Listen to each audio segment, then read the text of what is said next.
everyone. I am Renata Del Carmen, and I am excited to welcome you to our first episode of Blood, Sweat, and Faith. I want to take this time to introduce to you my amazing co host.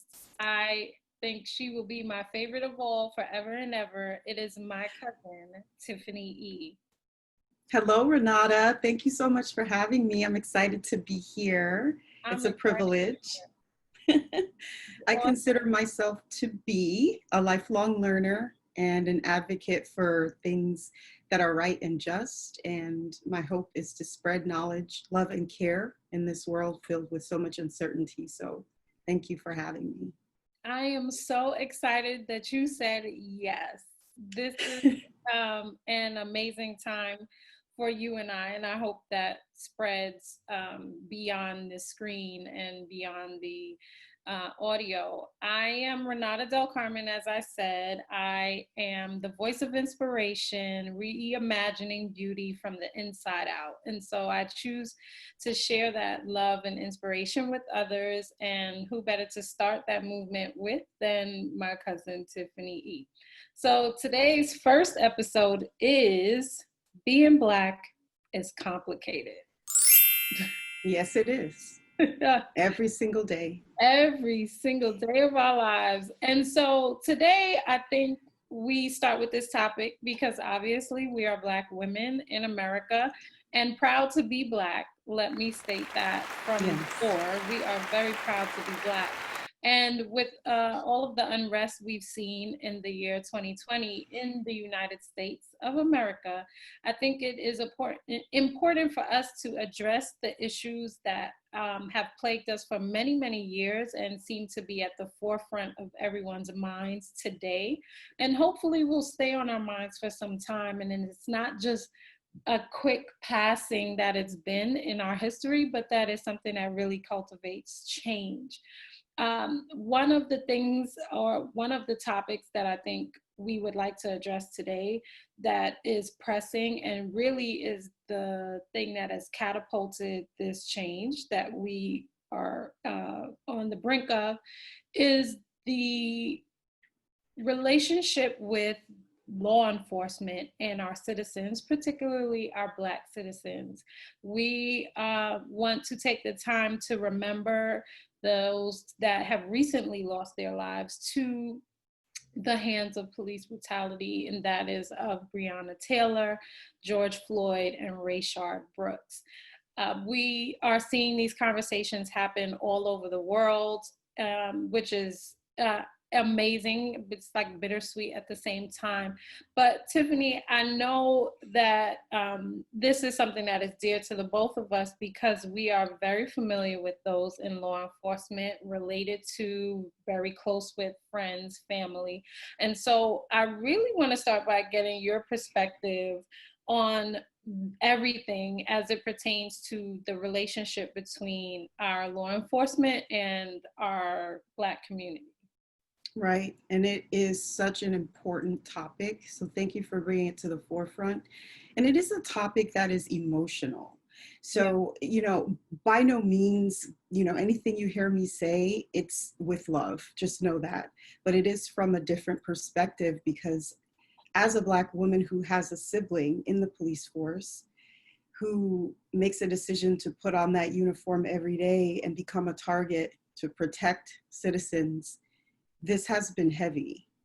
So that said, I do want to share that my sibling loves what they do. And they manage a squad of officers that love what they do. And I will say that they have been feeling quite deflated over the last month or so. It's heavy. But what we see going on right now with our current officers didn't start in 2020. So we really need to go back and do some digging on why the police force was created. What was the motive? What was the goal? And figure out a way to reform, right? I've heard a lot of conversation about reform versus defund. So, reform for me in my mind, and correct me Renata, if you're thinking something different, looking at laws by state as far as criteria for officers in Miami versus New York versus Iowa versus Ohio. I Right. think we should start there. I think that the criteria should be the same across the board. And, just coming out right and having this strong passion and emotion, negative mostly, toward the police force is completely understandable given the history of the way things have started out and where we are today. But we have to remember that 2020, these current officers, they have not been at the root of all of this. They didn't create those laws. So, another dynamic that's really important to dig into is culture, because we all get lumped together as Black women, right? But we come from different places. Some of us have ancestors who are American, South American, Caribbean American. Right. And so I would really love to dig into that a bit. Right. And it's the reform defund conversation has spiraled and within my network because it means so many different things to one group of people. And I'm just referring to my network. So I can't imagine across the country what reform and defund would look like. And I think that there's been a lot of conversation around the training that officers get. I think probably because the training officer in the scenario with George Floyd is the one who had the most egregious behavior. And so that's concerning. And so now I've never been an officer, so I don't know what they are trained to do. I know what the expectations of the community are. And so we want them to serve and protect us. But I've also been witness to some scenarios that officers have been in that I probably wouldn't have had as much of restraint, have had as much restraint, but it is an honorable role to have. And I think that society has lost the ability to respect them. And so people still need to respect them as such. And that's the thing that grieves me the most in having a family member that is in law enforcement, is the idea that somebody thinks that this person is not to be honored and respected as the authority in the streets. That is making sure like your home isn't safe, your child can safely go to school, your mother, your elderly father cannot get robbed in the street. You know what I mean? Like there's still there that I feel like is what is missing in the conversation. And so I'd love to see that come back. But culture. If I may add, before we get into culture, I have so much to add. That's fine. We are here for it. And I appreciate you breaking that down as far as safety and understanding the role, because that sibling has a child who's Black. Right. There's no T-shirt that says son of officer. Right. So they're just as much at risk. Right. And so and it's like I look at my friends. I am raising a Black daughter, but I look at my friends who are raising Black sons, and I can't imagine like having to, I can honestly say I've not had the conversation with my daughter about what to do in the presence of a, not in depth in that way. We've had conversations about the scenarios we've seen in the news and how a person should act. But the issue is when we're having those discussions, we're having them around a situation where that person is dead and they didn't necessarily commit a crime. And so for me to say to her, here is what, if you in our car driving, this is what you do. Because her response to me is, but that person died anyway, right? Wow. And so that's where we are in the conversation, just like understanding that no matter what, here's what you need to consider. But the women and men that I know that are raising sons have that conversation much, much earlier. Absolutely. Much earlier. And I just, it's heart-wrenching to think about how that explanation comes across in the eye Hmm. and mind of a child. Yeah, it's so emotional. It really is. And so understanding the various dynamics, I think and hope will bring about some empathy. And once we get past the emotional part of it, the rage, we really need to sit down as a community and talk about unity. Even if that person is on the police force, it's still, we still need to be unified, you know? Totally. Um, the culture aspect of it. It's funny that that is aligned with this conversation because Mm-hmm. when speaking to people of varying cultures, specifically Caribbean, West Indian, American, first generation American, Yep. they have a very different perspective on systemic racism, which has been a hot topic as it pertains to the cause of these injustices. Um, but I feel like they feel separate from this movement. How West Indians, Caribbeans, first generation Americans, for that matter, from anywhere, that Mm-hmm. is not as progressive as the United States of America appears to be. What Mm-hmm. what is that thought process like, being a first generation American? Oh boy. Well, thank you for asking. I have a lot to say. In order You know, for Caribbean Americans to understand the history of America, you have to do the work, just like any other race has to do the work. Any other culture should do the work. And I go back to education because I didn't step foot on a plantation until maybe 5 years ago. I didn't know about Black Wall Street, embarrassingly enough, until maybe 6 to 8 years ago. right. So, in order for me to have the empathy and the understanding, I need to do the work.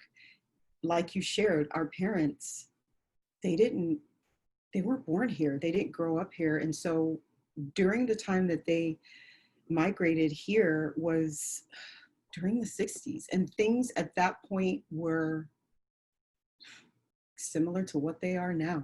Scary enough. Scary enough. And the frustration from what I've read between the Black Americans who were born and raised here versus the Caribbean Americans who migrated here is that the Black Americans were fighting so hard to be respected, to not take on that job that they felt was beneath them. But then the Caribbean Americans came along, they were like, we'll do it. Right. You know, for some odd reason, and I'm not sure where it started, where Black Americans just started feeling like Caribbean Americans felt they were better or that they were not Black. And I don't even know how to trace that back. Do you have an idea of maybe where that came from? Or So I think a lot of it, as you said, stems from what they were willing to do, mm-hmm. that what we were willing to do, Mm-hmm. do, as opposed to people who have come from this country and have ancestors who were slaves in this country. And I feel like we our people have seen the struggle of Black Americans born and raised and ancestors in America, but they have not seen our struggle Mm-hmm. coming from when we come and become affluent and Mm-hmm. aspire to be greater. That is why we came. So there was Right. tension in showing up here. Like, Right. we came with a plan, as Right. opposed to people who are here that are like, I don't know how to navigate this because this system has created me to be this, or Right. right. And so the mindset for a lot of Caribbean Americans towards Black Americans born here Mm-hmm. is like, we see that that's a issue, but we came here, we're Black the same, and we did this, so what's your problem? And so now that Black American says, oh, so you feel like, right. you And feel here we go. you So let me, I mean, I don't feel that way. We all Black the same. right. Like we all, it's all about how we responded to that. And that's whether you were born here, whether your ancestors were here, because there are a plethora, I can name a ton of people who have come through these same systems since Harriet drugged them, whoever was ready to go. There are people from America who have done it. So it's about the response. You're right. You're right. And you actually made me think of something. Do you think it would be in Black Americans' best interest to look at Caribbean culture and get a better understanding for where they came from as well? I think that's important. When I say they, I mean Americans. I'm not just talking about Black Americans. They love to travel to all of these exotic countries and learn about the culture, and sometimes encounter how much struggle there is in these countries. Right. So more struggle than what if I had $1 for every time my mother or grandmother said what they have for breakfast before school in the morning, sugar water. I know.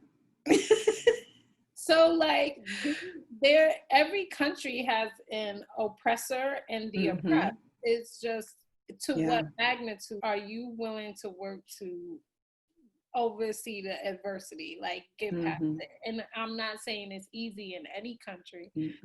We're just saying like where that level of tenacity, like where is that here? Because we can gather and do some things. That's we can gather and do some things if we want. I'm so glad you said that, because the unity that I would love to see, that we would love to see, is set aside because of colorism, because of texturism, because, right? Because we can't see each other as one.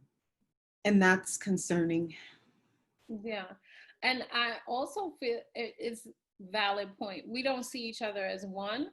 And so I am adamant that those who are not born and raised in America, or who are first generation Americans, should, I'm not saying take on the struggle, but I'm saying acknowledge that you are in the same position as the person who was born and raised here, ancestors here.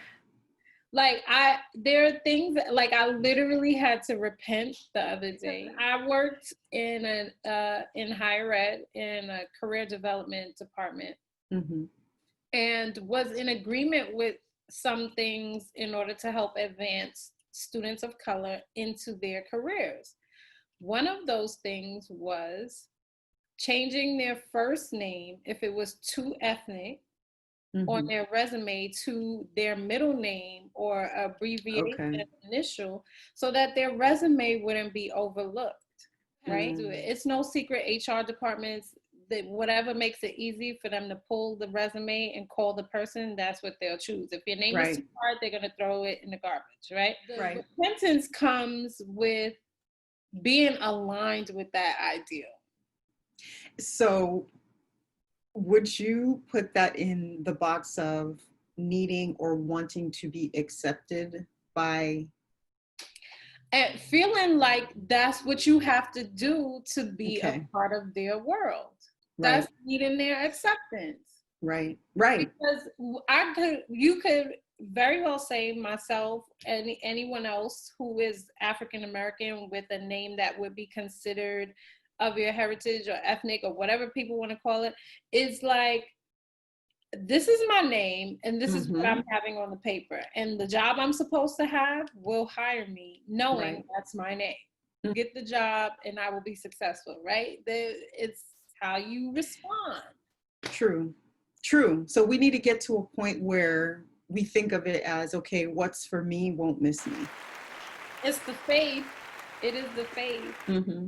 There's been a lot of bloodshed, there's been a lot of sweat, but we can't stop there, right? Like I feel Right. like we stop at the blood and the sweat and never Mm-hmm.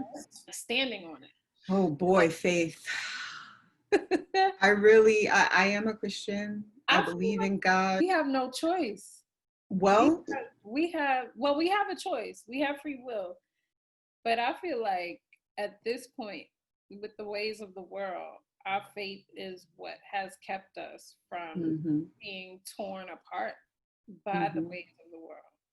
Right. And that actually brings up another point that I want to make, but we can decide whether we want to get into it today or wait, because the same God that we love and worship is the same God that the slave masters worshipped and used to justify their horrific acts.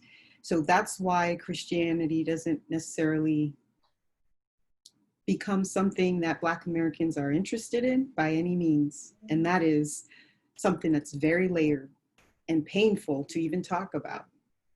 Layered. Oh my gosh. Okay, we definitely have to discuss that, and Mm-hmm.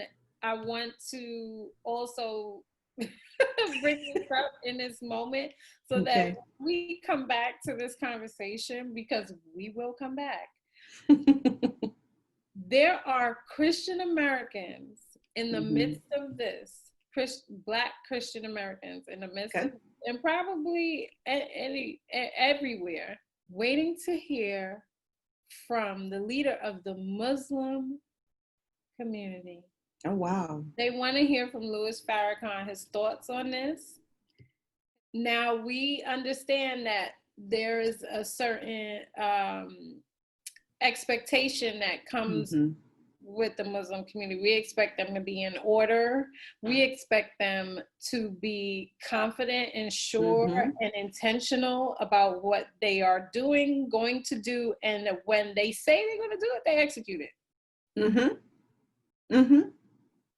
So, in terms of Christianity, okay,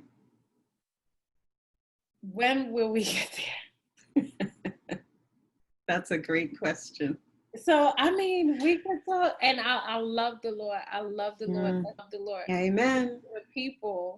We as a people have to do our part. Right. Any last words on our topic today, Tiffany? If you had to leave the people with anything that they should consider in their conversations, in their walks, and anything that they do to help advance our country from the space that it is in now. Mm-hmm. Yeah, and thank you for asking. I think that I want to challenge everyone to take the emotion out of it. Yeah. If you can. And it's easier said than done. But when you strip away the emotion and think about the type of world that you are leaving for your children, you have to have the tough conversations, and you can't do that when you're enraged. So I challenge everyone to try to strip away the emotion. Excellent. That is excellent. I think that is the best thing you could have said in this moment. I am so grateful again to have you here with me. I am super excited for the next time we meet. I cannot wait for you all to see what we have in store for you. Again, this is Blood, Sweat, and Faith.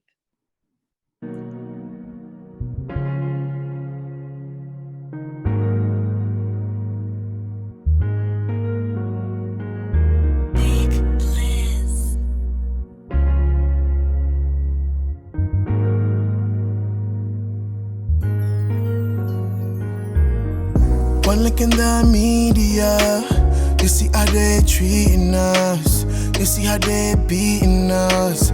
You see how they killing us. It's a black man, it's your son. It's a black man, that's your seed. It's a black man, he the one. It's a black man, that's your king, yeah.